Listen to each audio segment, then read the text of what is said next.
Olá, pessoal! Sejam bem-vindos à nossa aula de Processo Civil 4 e hoje vamos tratar de um assunto bem interessante que é a ação de exigir contas. Lembrando, gente, que nós estamos tratando do procedimento especial de jurisdição contenciosa. Então, desde a última aula e que a gente teve, de forma presencial, nosso encontro, nós tratamos da ação de consignação e pagamento. E hoje, dando continuidade ao nosso procedimento especial de jurisdição contenciosa, vamos tratar desse assunto de exigir contas, a ação de exigir contas. Bem, a ação de exigir contas, ela se encontra nos artigos 550 ao 553. Então, se é do artigo 550 ao 553, então são poucos artigos para vocês estudarem. Notícia excelente, né? Mas, vamos lá. Dando continuidade aqui, gente, do que se trata essa ação de exigir contas? A ação de exigir contas, ela pode ser utilizada naquelas situações em que um terceiro, uma pessoa, está gerindo o quê? O patrimônio de outrem, ou então tem um vínculo obrigacional, e pode ser também pela própria imposição da legislação. Como, por exemplo, nós podemos citar o inventariante.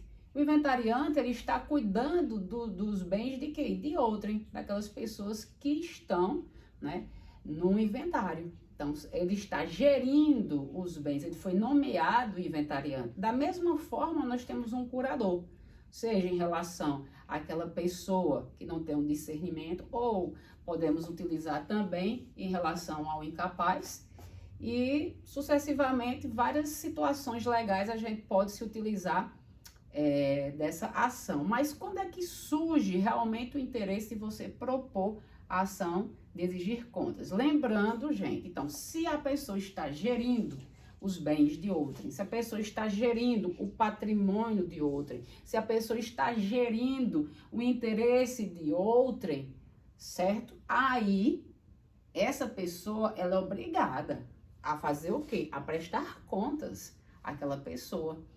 Até o advogado, que a gente vai verificar também, vocês como futuros advogados, em relação ao seu constituinte, você tem que ter a obrigação de prestar contas do seu trabalho, de como é que você está gerindo, e caso você não apresente, ele pode sim entrar com ação de exigir contas. Se você tem um advogado, aquele advogado está gerenciando seu patrimônio, vamos supor que você viaje e deixa aquela pessoa para gerir seu patrimônio, para pegar aluguel, ou então em relação a uma empresa, e aí de forma sucessiva. E essa pessoa se nega, ou então ela se omite, surge o interesse. Então, primeiro, tem que ter uma relação obrigacional ou uma relação legal. Além de tudo, você vai surgir o interesse quando há uma omissão ou quando há uma negativa da parte que está gerenciando, seja seus interesses, seja seu patrimônio, seja seus bens, de uma forma geral, se negar. Omissão ou então está se negando. Então, vamos lá então, olha. Sempre que alguém estiver na administração de bens de outrem ou bens comuns pode ser um condomínio. A questão do condomínio. Condomínio pode ser tanto em relação a uma propriedade. Vamos supor que você tem uma propriedade em condomínio e tem uma pessoa que está administrando. Não se sabe, de quem a parte de quem ali naquela propriedade. Mas tem uma pessoa que está gerindo. Então, ali, ele vai ter a obrigação de prestar contas àquela pessoa. Ao mesmo tempo, eu vou falar mais na frente alguns pontos bem interessantes sobre essa ação, certo? Um síndico, no caso, em relação ao condomínio, vai verificar o quê? Primeiro, quem é que tem a obrigação ali de prestar contas? Tem um conselho fiscal, então você vai propor contra quem? Contra o conselho fiscal ou contra o síndico? Tem alguém gerindo, aí as contas, então vai ter que olhar o estatuto para identificar quem é que tem a obrigação de prestar contas ali. Então, se está gerindo o patrimônio de outro, você vai ter que ter a responsabilidade de mostrar para onde é que está indo, os recursos, como é que você está gerindo, e aí de forma sucessiva.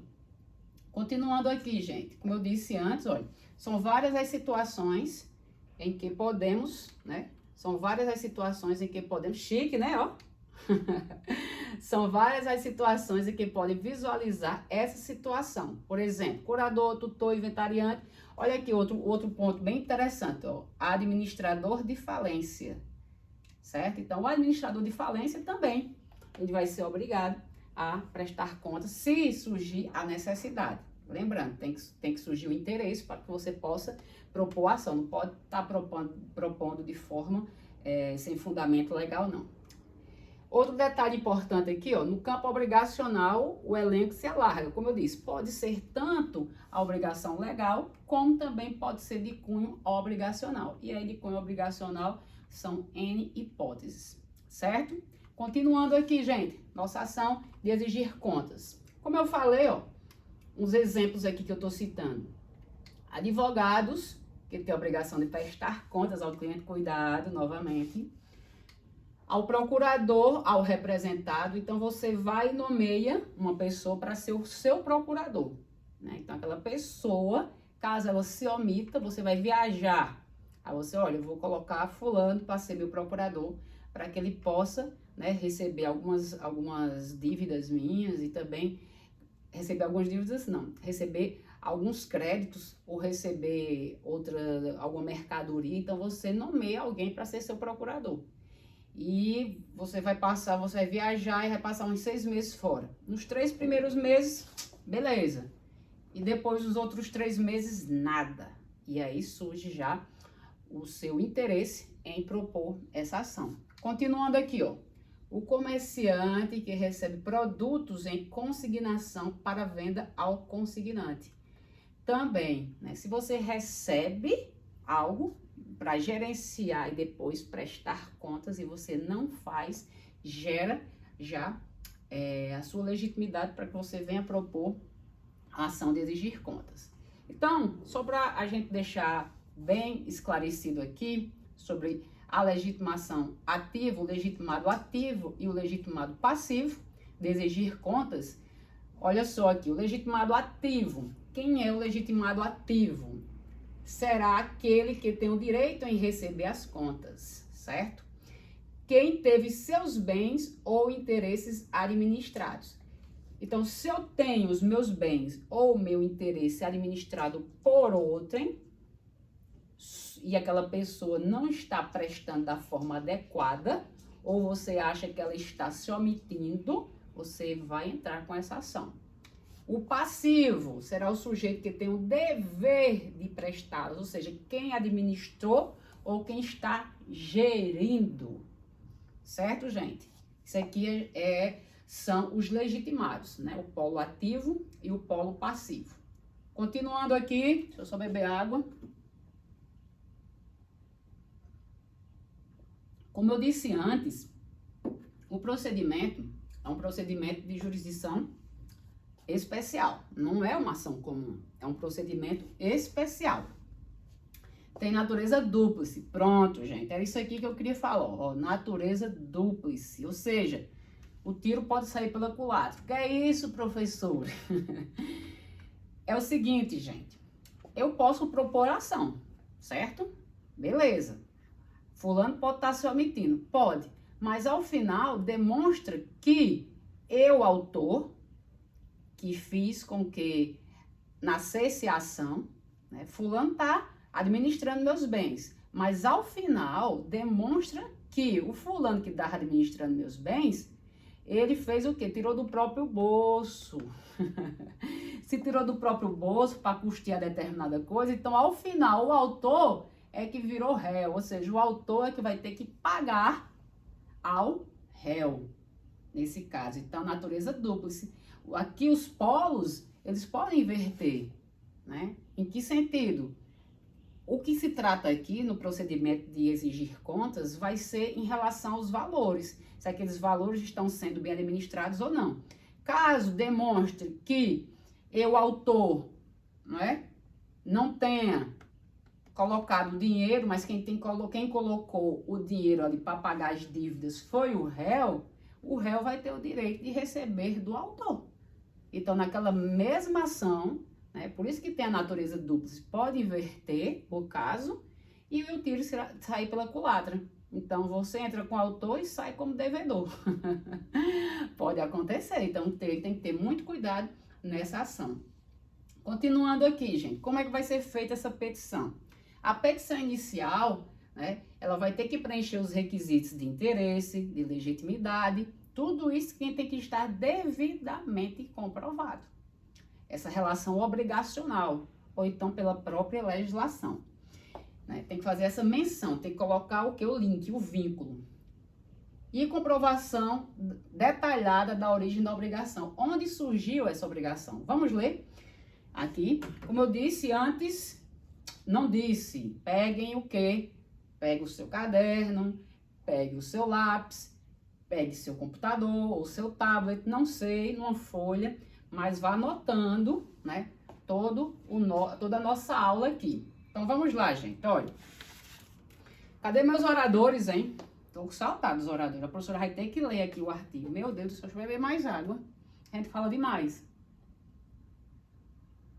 Então, vamos lá, gente, ó. No artigo, né, 550. Abriram já? 550 diz o seguinte: aquele que afirma ser titular do direito de exigir contas requererá a citação do réu para que as preste e ofereça contestação no prazo de 15 dias. Ou seja, eu afirmo que sou titular do direito. Então, se eu afirmo que eu sou titular do direito, eu tenho que mostrar meu interesse, né? Que eu tenho a legitimidade, que é a legitimidade ativa.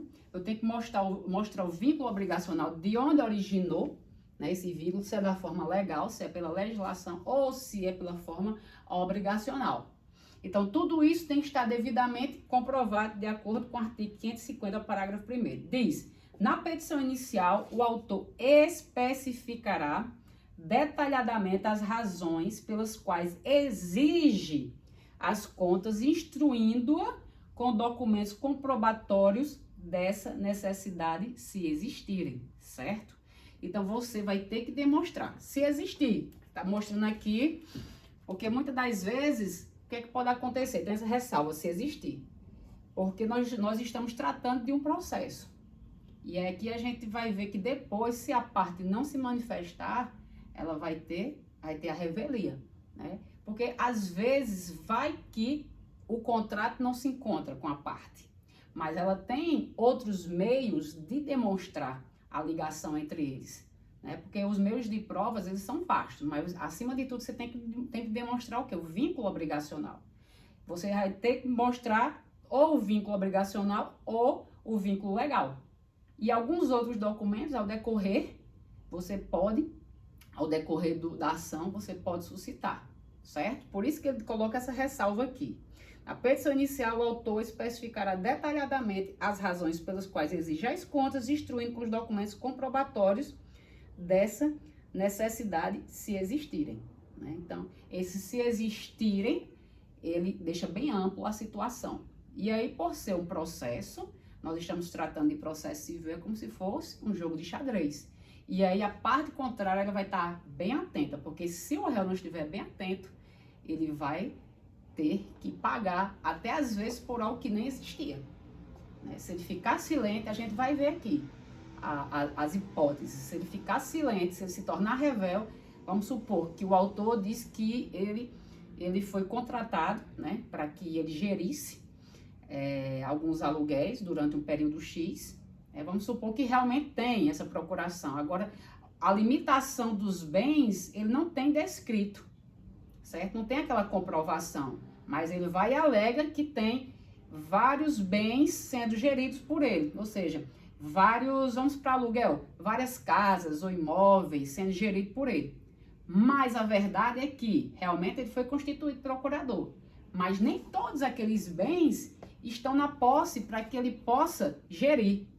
E aí o que acontece? Se o réu não ofertar, ele vai se tornar revel e ao mesmo tempo ele não vai ter mais oportunidade de quê? De contestar. E aí aquela dívida, né? Vamos supor que aquela dívida era o valor correto seria de 20 mil, ele colocou o quê? 50 mil, ou seja, 30 mil a pessoa vai ter que pagar de forma indevida.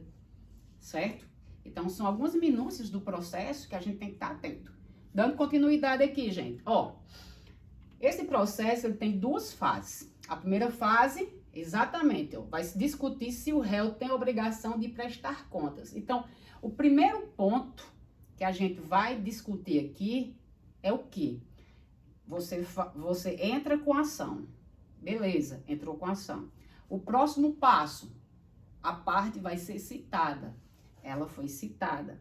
E aí, ela vai mostrar o quê? Primeiro, que ela não tem um vínculo obrigacional. Então, ela vai dizer que não existe contrato, ou ela vai dizer que, pela legislação, ela não foi nomeada para ser o curador, ou o tutor, né? Ou inventariante. Então, ela vai ter que negar. Se ela negar, é a primeira fase. Então, o primeiro momento do processo é para que você demonstre o vínculo obrigacional, o vínculo legal. Se nessa situação ficar demonstrado que não existe o vínculo obrigacional ou o vínculo legal, então o processo não vai prosperar, beleza? Então esse primeiro momento é para reconhecer. O segundo momento já vai ser o quê? Para prestar contas, e aí vai examinar quem é que tem um saldo, se vai ser o autor ou se vai ser o réu. Por isso que o caráter é dúplice dessa ação. Certo, gente? A próxima aula, eu vou parar aqui, para não ficar muito pesado, e o próximo ponto vão ser as possíveis reações do réu. Então, até já. Um cheiro no coração. Espere só um pouquinho. Se levante, vá beber água, coma alguma coisa e volte já. Que a professora vai só ajeitar aqui para que a gente possa prosseguir. Beijo!